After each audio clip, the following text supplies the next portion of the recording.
اعوذ باللہ من الشیطان الرجیم بسم اللہ الرحمن الرحیم والذین یتوفون منکم ویذرون ازواجا، اور وہ کہ جو تم میں سے وفات پا جائیں اور وہ چھوڑ جائیں بیویاں، یتربصن بانفسہن، اب یہ عدت جو تھی ایک تھی طلاق کی عدت، وہ 3 ماہواریاں آ جانا، 3 مہینے اندازن، اور ایک ہے جو فوت ہو گیا، اور بیوہ کی عدت کیا ہے؟ والذین یتوفون، جو تم میں سے وفات دے دیے جائیں، منکم تم میں سے، ویذرون ازواجا، پیچھے بیویاں چھوڑ گئے ہوں، یتربصن بانفسہن 4 اشہر وعشرا، وہ روکے رکھیں اپنے نفسوں کو 4 مہینے اور 10 دن،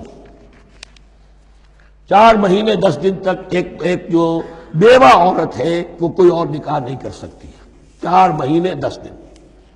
فَإِذَا بَلَغْنَ أَجَلَهُنَّ، اور جب وہ اپنی اس مدت تک پہنچ جائیں، یعنی پوری ہو گئی مدت عدت کی،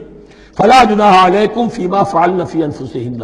تو تم پر کوئی گناہ نہیں ہے اس معاملے میں جو وہ اپنے بارے میں کریں۔ اب وہ آزاد ہے، نکاح کر سکتی ہے۔ اب تم روکنا چاہو، ہماری ناک کٹ جائے گی، یہ بیوہ بیٹھ نہیں سکی، اس سے رہا نہیں گیا، نہیں، غلط بات، تمہارا کوئی اختیار نہیں۔ لا جناح علیکم فیما فعلن فی انفسہن بالمعروف، کرے نیک طریقے سے، بھلے طریقے سے، شریعت کے مطابق، قواعد شریعت کے مطابق، تو تمہارا اختیار نہیں ہے کہ روکو۔ واللہ بما تعملون خبیر، اور جو کچھ تم کر رہے ہو اللہ اس سے باخبر ہے۔ ولا جناح علیکم فیما عرضتم بہ من خطبۃ النساء واکننتم فی انفسکم، اب یہ انہی بیواؤں کا ذکر ہو رہا ہے۔ تم پر کوئی حرج نہیں ہے کہ جو تم اشارے میں کوئی بات اور پیغام دینا چاہو کسی بیوہ کو، اشارے کنائے میں، لیکن یہ کہ اس میں عدت کے دوران نکاح تو نہیں ہو سکتا، اشارے کنائے میں یہ کچھ بات کہی جا سکتی ہے کہ مجھے دلچسپی ہے، شاید میں کوئی بھی طریقہ اختیار کیا جائے۔ او اکننتم فی انفسکم، یا اپنے دلوں میں چھپائے رکھو، تو اللہ کو کوئی اعتراض نہیں۔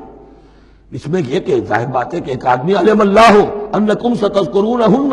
اللہ کے علم میں ہے تمہیں ان کا خیال تو آئے گا ہی، آخر یہ عورت تھی، بیوہ ہو گئی ہے، اب میں اس سے شادی کر سکتا ہوں، آپ کو رغبت ہے اس کی طرف نکاح کی، تو اب کوئی آدمی سوچے میرے دل میں خیال آ رہا ہے بیوہ کے بارے میں، میں تو گناہ گار ہو گیا، میرا دل گناہ گار ہو گیا، نہیں، یہ قانون فطرت ہے۔ علم اللہ انکم ستذکرونہن، اللہ کے علم میں ہے ان کا خیال تو تمہیں آئے گا ہی۔ ولکن لا تواعدوہن سرا، لیکن ایسا نہ کرو کہ ان سے معاہدہ کر لو خفیہ خفیہ، طے ہو جائے، بات پکی ہو جائے، سرا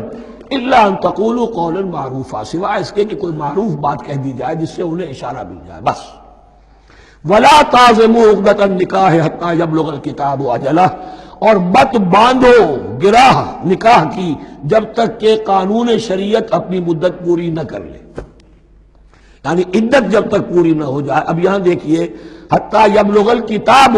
کتاب سے مراد شریعت، قانون شریعت، کتاب سے مراد یہاں کیا ہے کہ جو بھی قانون آ چکا ہے کتاب کے اندر، 4 مہینے 10 دن کے بعد نکاح اس سے پہلے نہیں ہوگا۔ وَاعْلَمُوا أَنَّ اللَّهَ يَعْلَمُ مَا فِي أَنفُسِكُمْ فَاحْذَرُوهُ، اور جان لو کہ اللہ خوب جانتا ہے جو تمہارے دلوں میں ہے، پس اس سے ڈرو، اس کی پکڑ سے بچو۔ وَاعْلَمُوا أَنَّ اللَّهَ غَفُورٌ حَلِيمٌ، اور یہ بھی جان لو اللہ غفور بھی ہے، بخشنے والا بھی ہے، وہ خطا ہو گئی ہے، استغفار کرو، توبہ کرو، اللہ معاف فرمائے گا۔ اور حلیم ہے، وہ فوراً نہیں پکڑتا بلکہ ڈھیل دیتا ہے، مہلت دیتا ہے، اگر چاہو تو تم توبہ کر لو۔ لا جناح علیکم ان طلقتم النساء ما لم تمسوهن او تفرضوا لهن فریضہ، تم پر کوئی گناہ نہیں ہے کہ تم ایسی بیویوں کو طلاق دے دو کہ جن کو نہ تو تم نے اب تک چھوا ہو اور نہ ان کے لیے مہر مقرر کیا ہو۔ یہ ہو جاتا تھا، نکاح جو ہے بچپن میں بھی کر دیے جاتے تھے، لیکن ابھی کوئی نوبت نہیں آئی ہے، نکاح تو ہو گیا لیکن نہ کوئی مہر مقرر ہوا ہے، نہ کوئی ان کی ملاقات ہوئی ہے، تو اگر ایسا کرو گے تو تم طلاق دے سکتے ہو۔ وَمَتِّعُوهُنَّ، لیکن شرافت کا تقاضا یہ ہے کہ جو لڑکی تم سے منسوب رہی ہے، اب اگر وہ رشتہ توڑ رہے ہو تو اسے کچھ دے دلا کر، اسے کچھ نہ کچھ متاع، کچھ سامان دنیاوی دے کر۔ مَتِّعُوهُنَّ عَلَى الْمُوسِعِ قَدَرُهُ وَعَلَى الْمُقْتِرِ قَدَرُهُ، جو وسعت والا ہے، جس کو کشائش حاصل ہے، غنی ہے، وہ اپنی حیثیت کے مطابق، اور جو تنگ دست ہے وہ اپنی حیثیت کے مطابق۔ متاعا بالمعروف، اور یہ ساز و سامان دینا جو ہے یہ بھی بھلے انداز میں ہو، ایسا نہ ہو جو خیرات دی جا رہی ہو۔ حقا علی المحسنین، یہ حق ہے محسنین پر، یہ سمجھے کہ ہم پر اللہ تعالیٰ کی طرف سے عائد کردہ یہ ذمہ داری ہے۔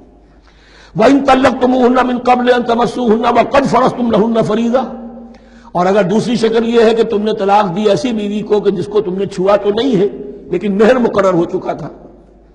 فَنِصْفُ مَا فَرَضْتُمْ، تو اب آدھا مہر جو ہے جو تم نے فرض کیا تھا، جو طے کیا تھا، اس کا آدھا تو تمہیں دینا ہی دینا ہے۔ الا یعفون، الا یہ کہ وہ معاف کر دیں، ہمیں آدھا بھی نہیں چاہیے، کیا چاہیے ہمیں چوتھائی دے دیجیے۔ اور یعفو الذی بیدہ عقدۃ النکاح، یا وہ اس کے اندر جو ہے سخاوت سے کام لے کہ جس کے ہاتھ میں نکاح کی گرہ ہے، گرہ تو مرد کے ہاتھ میں ہے، وہ کھول سکتا ہے، عورت طلاق دے نہیں سکتی،